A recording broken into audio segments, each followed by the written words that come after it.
Salut, moi c'est Vincent. Aujourd'hui, on jase de science. Le sujet d'aujourd'hui, le prix Nobel de médecine 2018, ou si vous préférez, comment enrôler le système immunitaire dans la lutte contre le cancer.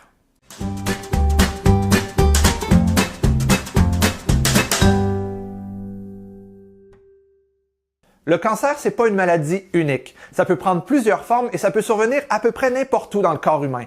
Mais c'est toujours caractérisé par un dérèglement de la machinerie de réplication cellulaire qui s'emballe et qui va créer une tumeur, une masse de cellules anormales qui va perturber le bon fonctionnement de l'organisme. La grande variété de cancers et leur localisation possible font que c'est à peu près impossible de trouver un seul remède qui va guérir tous les cancers. Il faut dire que la recherche sur le cancer, c'est l'un des domaines les plus actifs et les mieux financés de toute la science moderne. Il y a des avancées énormes qui ont été faites au cours des dernières décennies et le taux de survie des cancers a sans cesse augmenté dans les dernières années.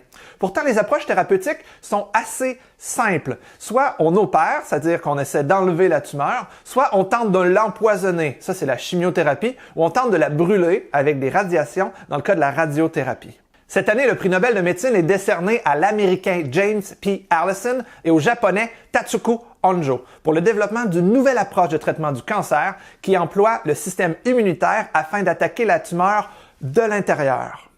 La fonction principale du système immunitaire, c'est de faire la différence entre ses propres cellules et les cellules externes, comme par exemple des bactéries ou des virus qui pourraient être un danger pour l'organisme, et ensuite de les attaquer pour les détruire. Les cellules T jouent un rôle extrêmement important dans ce processus. Elles portent leur nom du thymus, où elles sont générées, et leur rôle est d'identifier les cellules externes afin d'aider le système immunitaire un peu à les viser au moment de les détruire.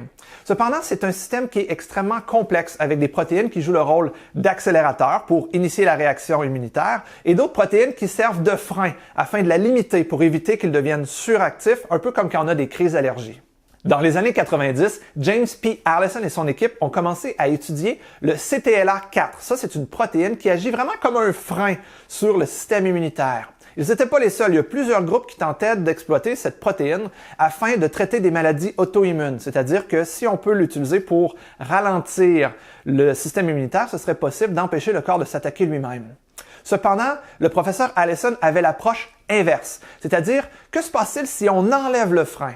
Et si on excite le système immunitaire suffisamment, donc, serait-il possible qu'il attaque par lui-même des cellules cancéreuses pour se guérir de l'intérieur? Rapidement, les scientifiques ont obtenu des résultats très prometteurs sur des souris. Et c'est 15 ans plus tard, en 2010, que se sont conclus les premiers essais cliniques sur des êtres humains qui ont montré des résultats spectaculaires dans le traitement de cancer de la peau avancé.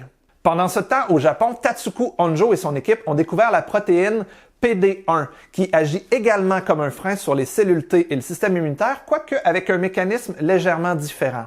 Eh bien, les thérapies qui découlent du contrôle de cette protéine, PD1, ont montré des résultats clairs dans le traitement de plusieurs cancers, menant parfois jusqu'à la rémission totale de cancers métastasés, c'est-à-dire qui se sont répandus partout dans le corps humain, ce qui en général est un diagnostic extrêmement grave. Ces traitements sont connus sous le nom d'immunothérapie. Ce sont des traitements qui sont émergents et qui vont continuer de s'améliorer au cours des prochaines années.